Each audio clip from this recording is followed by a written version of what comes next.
Hello and welcome to my channel, Rhino here. Today, I'm looking at a video that was sent to me by someone that goes by Vanguard, and it's on a much smaller channel than mine. And as such, I will be breaking with my normal policy and not linking to the original video. This is for two reasons. First, even if everyone that went there from my channel were completely respectful, that could still be an overwhelming amount of disagreement for someone to deal with if they're not used to it or expecting it.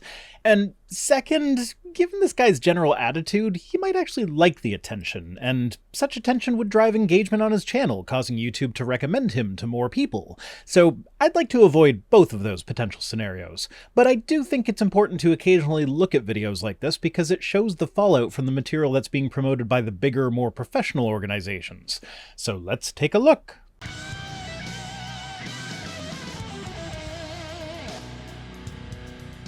Evolution is stupid, and I'm tired of acting like it's not. You just know it's going to be a great argument when it opens on an insult. I would never do anything like that.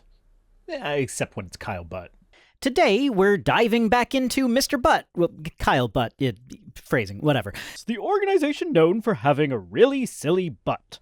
Kyle Butt. Today, I decided to pull another video out of my butt. Kyle Butt, that is. Now, I've made several jokes about his last name. It's getting kind of old at this point. I'm sure he's tired of being the butt of the joke, so I'll lay off in this one. It's not scientific, and the only reason anyone believes something so ridiculous is because they are indoctrinated from the time they are born. Yeah, that's right. You never see anyone come to believe in evolution after having grown up as a creationist.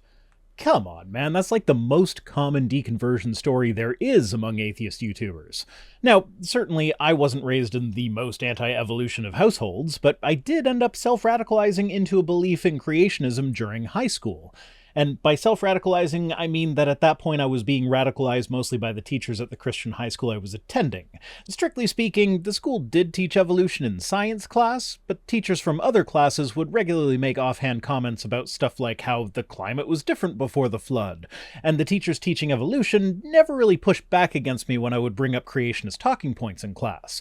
So given that environment, while creationism wasn't pushed on me per se, I saw that a belief in creationism was a reasonable belief to hold, as it was clearly held by the people who were in charge of educating me. And I was of the opinion that if God exists and is all-powerful and wants to leave us a message, he'll be able to make that message say exactly what he wants it to say, and say it clearly. And clearly, Genesis says that the Earth was created in 6 days, with, at the very least, humans in their current form, but likely all the other animals as well. And I'm actually weird in that way. Most people I know who are or were creationists were raised that way in their homes, often with homeschooling being used to keep that dirty, secular education away from their impressionable brains. I mean, you guys literally have a passage in the Bible telling you to indoctrinate your kids in order to keep them believing. But yeah, sure, it's the evolutionists that are doing the indoctrinating. In movies, in TV shows, in school. And all it takes is some basic level questions to debunk this crazy fairy tale. And that really should make you think. If the tens of thousands of scientists and researchers that specialize in fields directly related to evolution all agree that evolution is a real thing that happens, why would you think that you could debunk all of their work with a few basic high school biology level questions? The level of understanding that you have of a scientific subject from taking a high school class on it leaves you completely ignorant of the vast majority of that subject. So a question that seems unanswerable to a high school student might be completely rudimentary to an expert in the field. For example, how did the first eye develop? I think most of us know the story by now. Photosensitive patch of cells somewhere on an organism. When the patch becomes concave, it's more useful, as that allows the organism to tell which direction the light is coming from, and the more concave it is, the more useful it is, until eventually it forms an almost completely circular cup shape, and then you get a pinhole camera capable of resolving dim images, throw some transparent cells over the pinhole, and you got yourself a lens, etc., and so forth. It has been estimated that to go from a basic eye spot to a fully formed camera-style eye would take about 364,000 generations, or roughly 500,000 years for the types of organisms that would have been going through this evolution, which, evolutionarily speaking, is really quick. They say, oh, this is easy. We've done this so many times.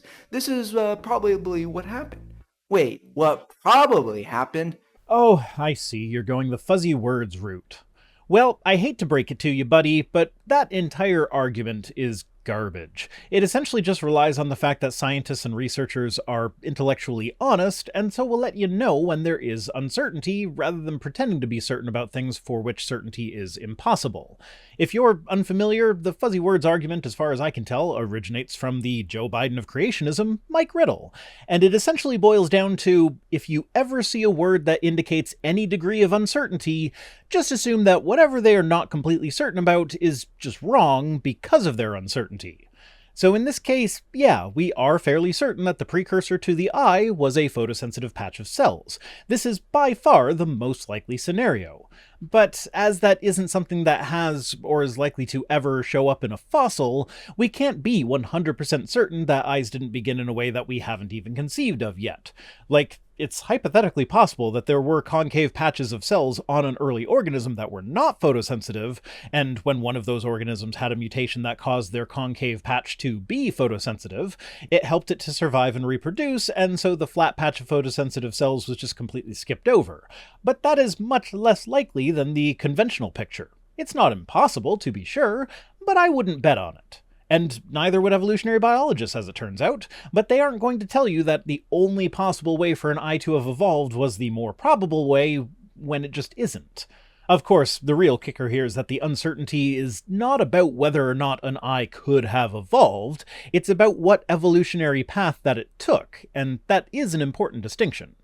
Science about what actually happened. It's about what is empirically verifiable, what is observable, what is repeatable.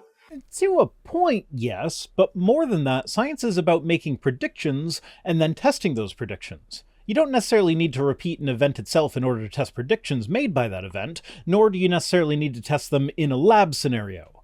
So in this case, we predict that eyes evolved rather quickly from some very rudimentary forms,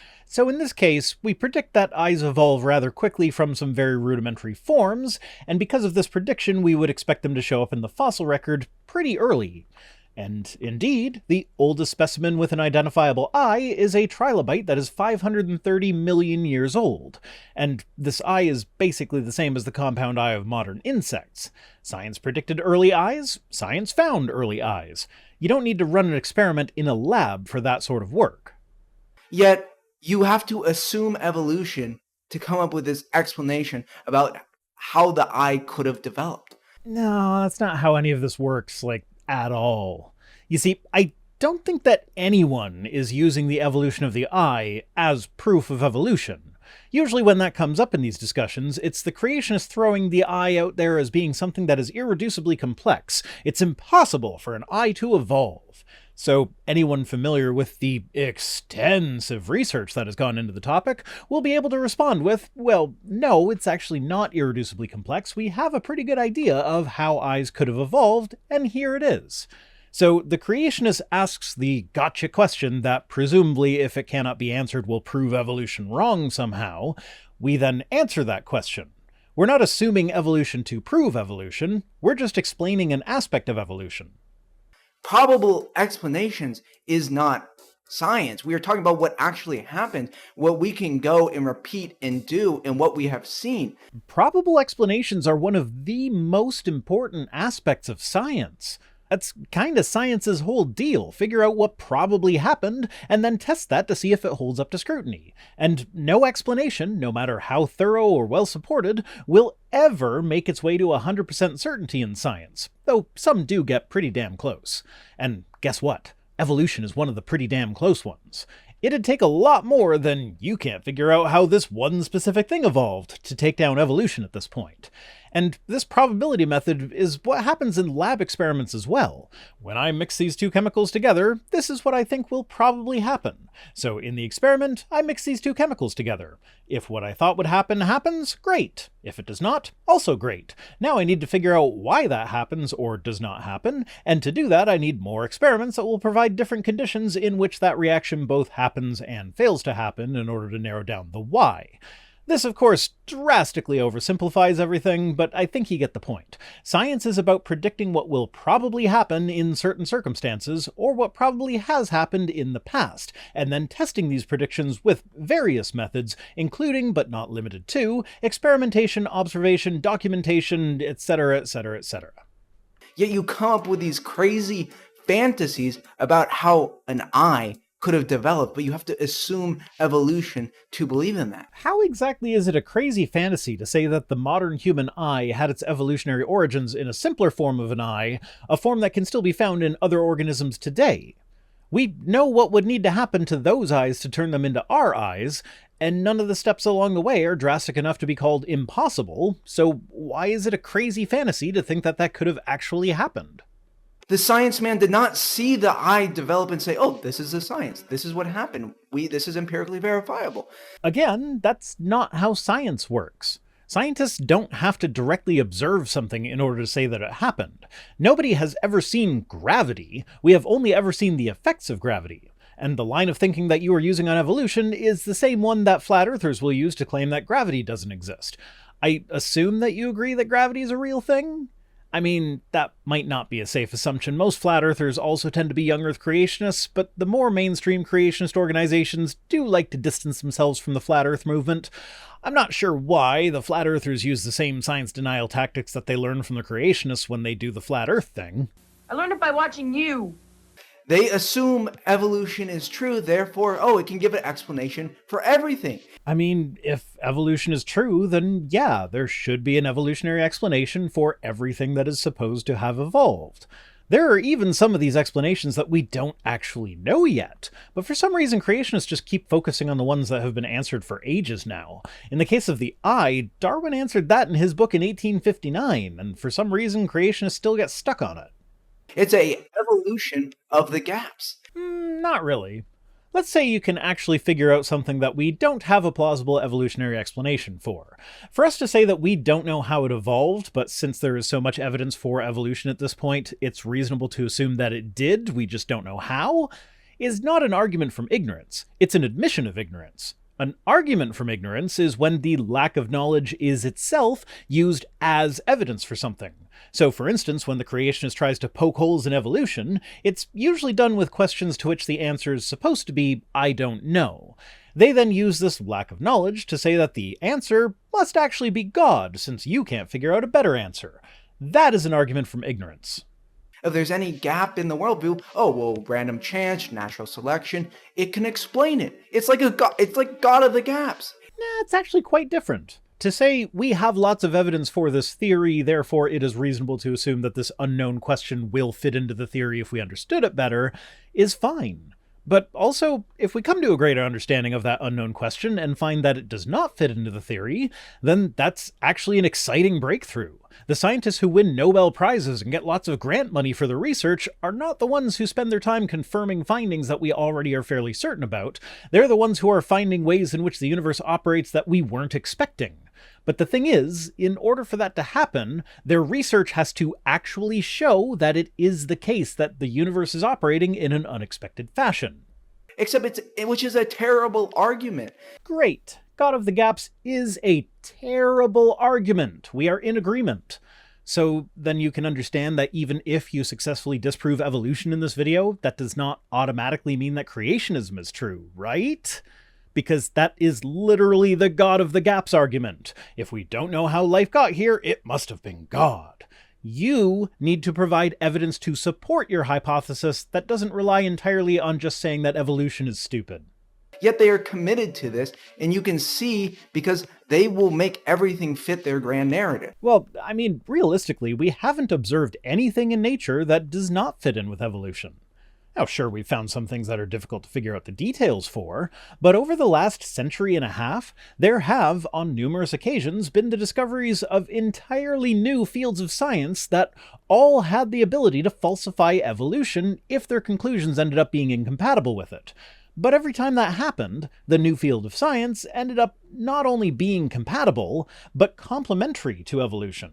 Things like the discovery of radiation that led to radiometric dating, the discovery of genetics, advances in paleontology, archaeology, anthropology, and hell, even advances in astronomy.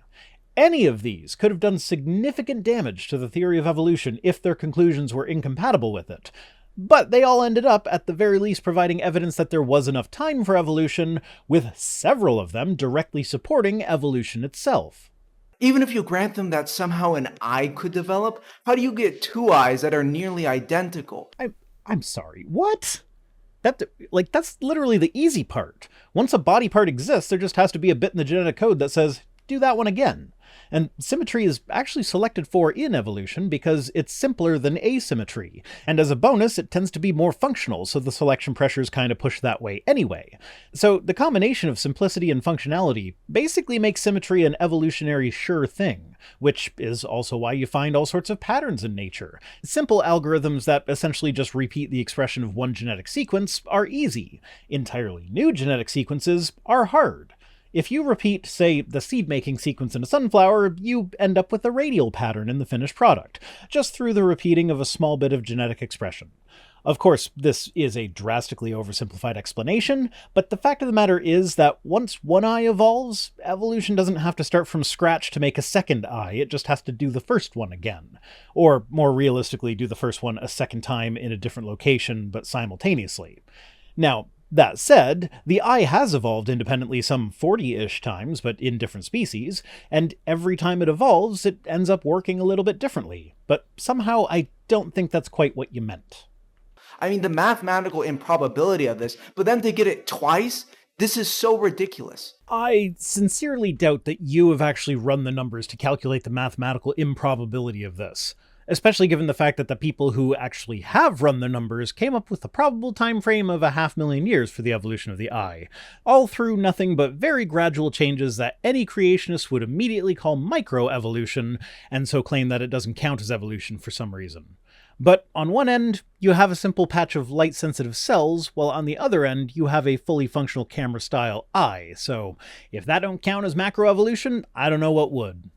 The easiest way to demonstrate this is to bring up the complexity of DNA. Not really. The complexity of DNA is kind of irrelevant here. With the evolution of the eye, we're talking about the kinds of changes that we see happening regularly in real time.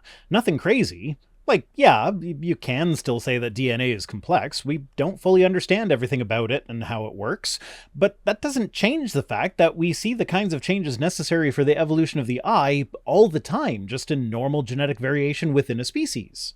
And because they assume evolution is true, they will come up with literal fairy tales like primordial soup as the origins of DNA. Okay, I know you're just a small channel, so a certain amount of this is forgivable, but do you maybe want to give that sentence a second take?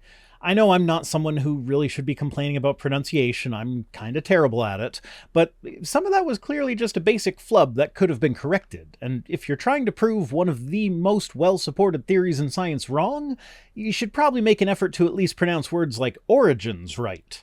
The primordial soup, that's primordial, not primordial, is not the origins of DNA. If the primordial soup idea is correct, it would be the origin of the first self-replicating molecule, which probably did not contain DNA. But also, the origin of DNA is irrelevant here. We don't need to know exactly where something came from in order to see what it can do. Humans were shaping various metals into tools long before we ever learned that the elements that made up those metals were originally forged in the hearts of stars, or in the compression waves coming off of supernovae. Now, the origin of life is an interesting question, and one with a lot of research behind it, but ultimately we can all agree that life is here. So the question is, how did we get as many species as we have? The evidence points to evolution as how we got that many species. So, yeah, for the moment, the ultimate origin of the first life is somewhat unknown, but to take this unknown and say that it must have been God since we don't know how it happened is a God of the gaps argument, which you agreed with me is a terrible argument. It's like God of the gaps, which is a terrible argument. So how about instead of using that one, we just continue to see what the researchers discover about the origins of life. That field of research has come a really long way since the primordial soup idea was first proposed, and today we have a much better grasp of how it could have happened than we did in the 1920s. And if you're actually interested in learning about it, I would highly recommend the 2-part takedown of James' tour on Professor Dave's channel. It's quite thorough, involves multiple interviews with experts in the field, and has extensive citations supporting everything he says. Or some of them will even believe in aliens. Not really. That's mostly a creationist straw man meant to give the impression that we'll believe in anything as long as it's not a god. But as far as I can tell, the directed panspermia idea is not held by any scientist working on origins, and the closest any creationist can come to making it look like this is a serious idea is that infamous interview that Richard Dawkins did for the movie Expelled, which was not only clear from the interview itself, but which he has also clearly stated afterwards was him entertaining a wild hypothetical that could potentially fit in with the leading question that Ben Stein had asked him. So they will literally believe anything except the historical narrative, the biblical narrative. See, that's exactly what I'm talking about. Name an origins researcher who actually believes in directed panspermia. Oh wait.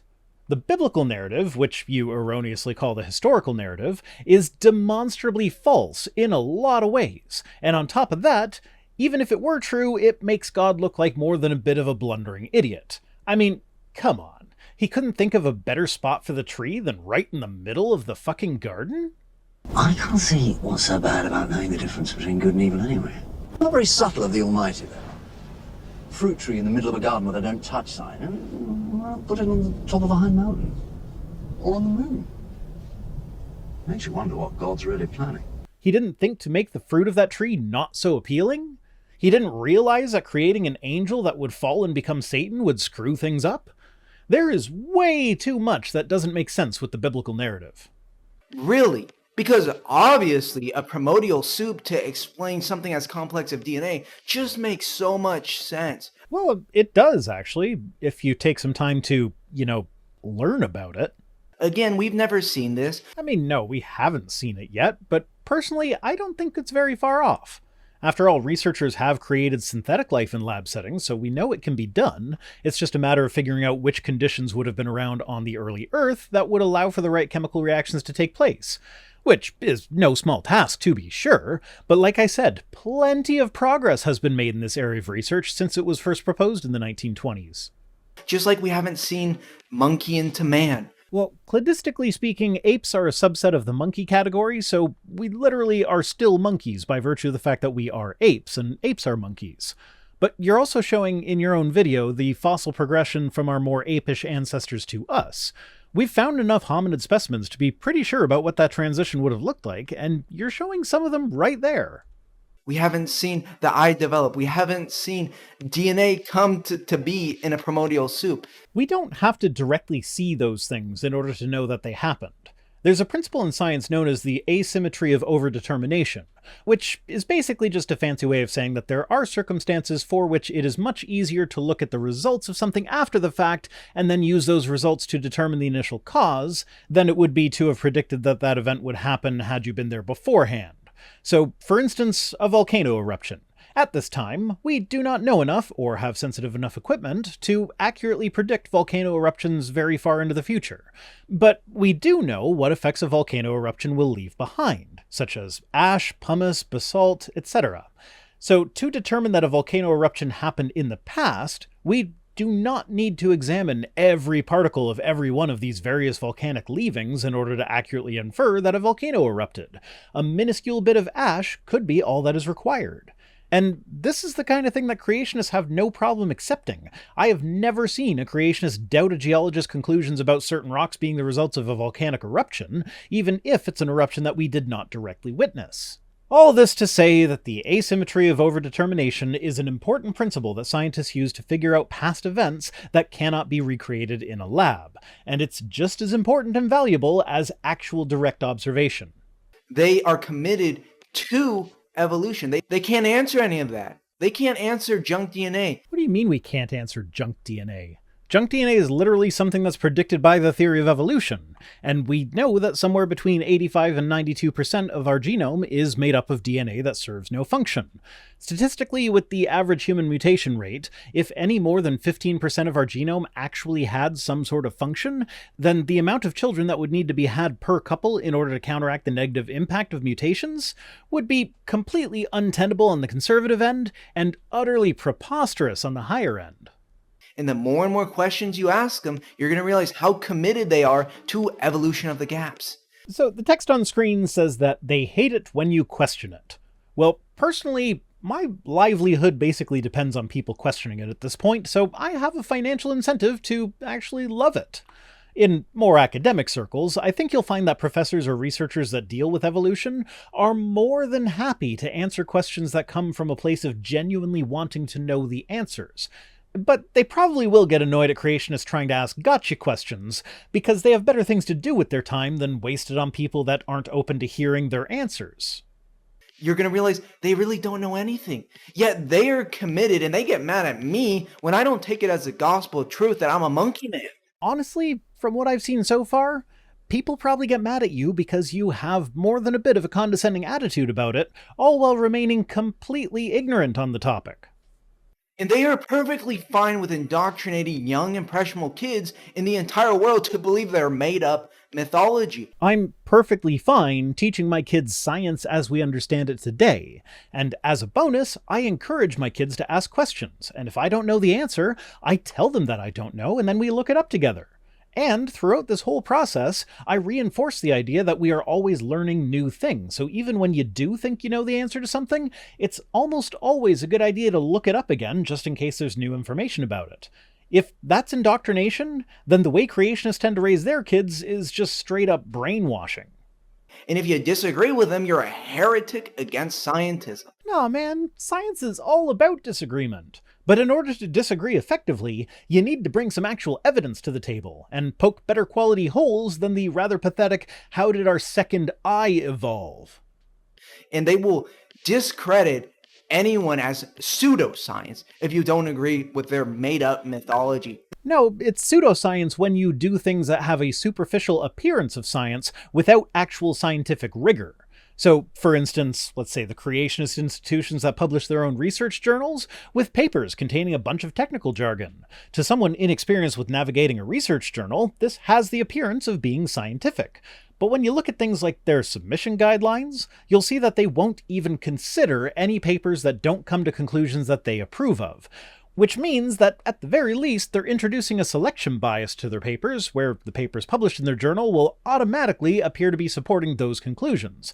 But in reality, it only looks that way because they explicitly deny publication to any paper that does not support their conclusions.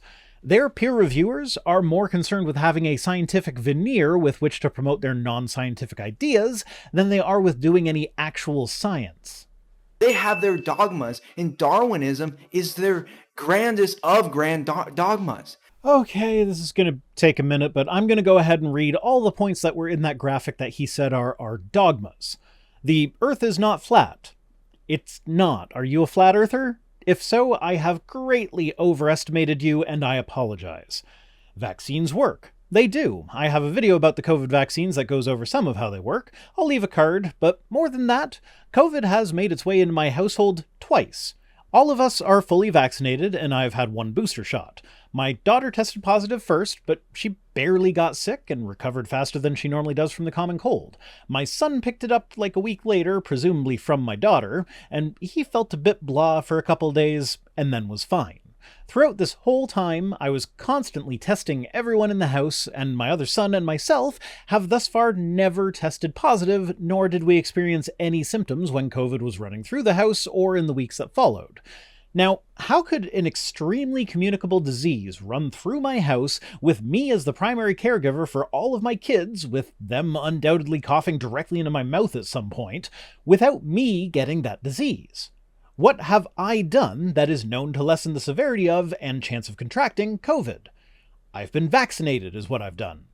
So, yeah, vaccines work, and there is a shit ton of data to support that. Data that is super easy to find if you put in the barest amount of effort. We've been to the moon. Yeah, that's one of those observable things. We have video of that, and scientists today can still bounce lasers off of mirrors that were left on the moon by the Apollo astronauts. Climate change is real. Yep, I did a video on that recently too. Universe is expanding. Again, that's one of those direct observational type things that creationists usually love. Math is the universal language. I'm not even sure what that would mean other than that we use math to describe the universe. Chemtrails are not a thing. They aren't. It's literally just water. You know how when you breathe in the winter you can see mist coming out of your mouth? Same thing, but higher up and larger scale. Evolution is a fact. Yep, sure is. We are all made of stardust. That's just a poetic way of saying that the material that we are made of was formed in stars and spread out when those stars exploded. Science is like magic, but real. Again, that's just a pithy quote that's supposed to bring to mind some amazing scientific accomplishments that would look like magic to someone from a couple centuries ago.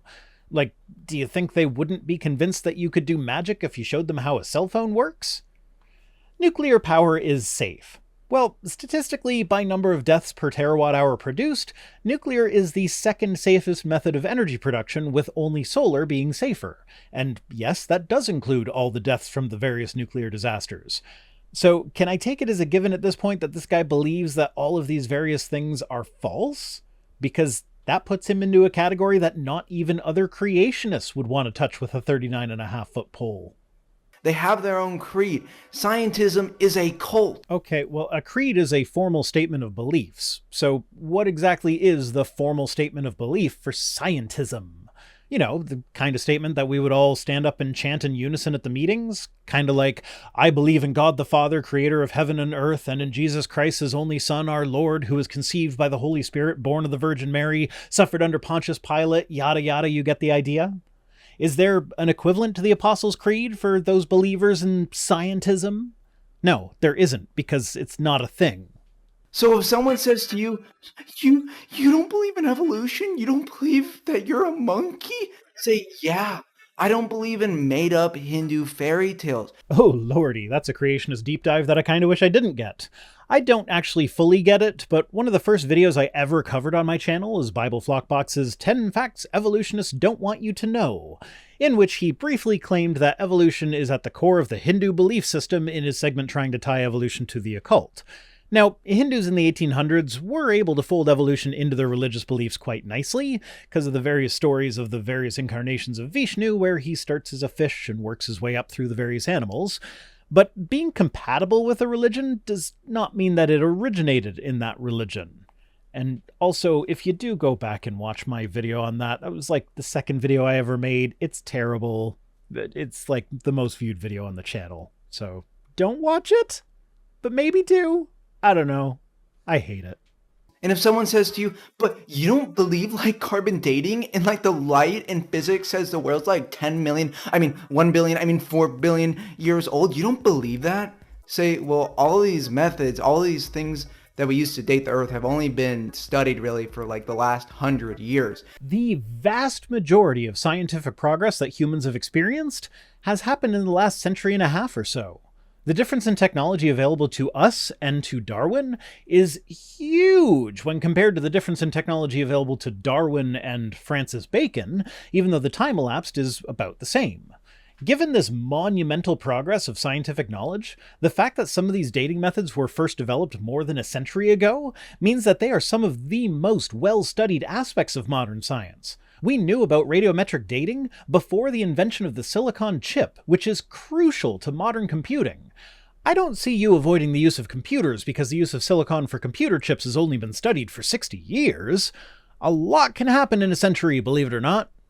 So to take 100 or even like 1,000 years of data and trends and to assume that these principles have functioned in the exact same way for millions and billions of years is incredibly irresponsible. It's unscientific.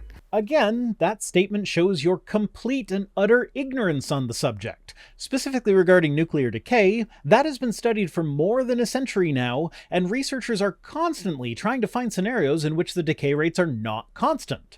The most recent paper that I can find that's asking this question is from 2018. That's just 4 years ago. That is pretty recent to be questioning something that has supposedly been dogma for the last century. And that's it for this one. All throughout this, you can see where he's been learning from creationist organizations like Answers in Genesis, because there are several misconceptions that he has, which organizations like AIG are completely aware of and they avoid explicitly mentioning them themselves, but they write their articles in such a way as to encourage others to adopt those misconceptions for themselves, which, as it gets passed on through the general creationist public, leads to people like this guy not understanding that the creationist attack on radiometric dating is not supposed to be that we only have a century of data that we are extrapolating, but rather that we only have a century of decay rate measurements from which we are assuming decay rates themselves are constant. Or that having two eyes is somehow harder for evolution to accomplish than just the one eye.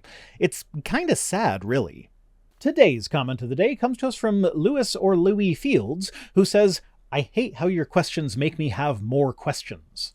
Well, I love that my questions make you have more questions. Questions are fun. Curiosity is fun. Learning is fun. Creationists keep saying that we don't want people to question things, but that couldn't be farther from the truth. That's one of the things that I love about making these videos, is that often I am forced to learn new things in order to respond to these creationists, and that's exciting.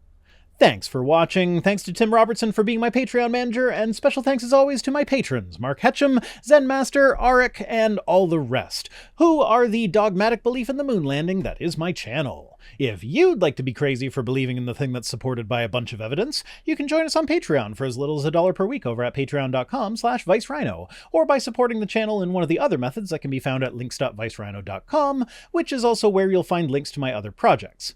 If for whatever reason you want to send me stuff, my P.O. Box address is in the description. See ya next time!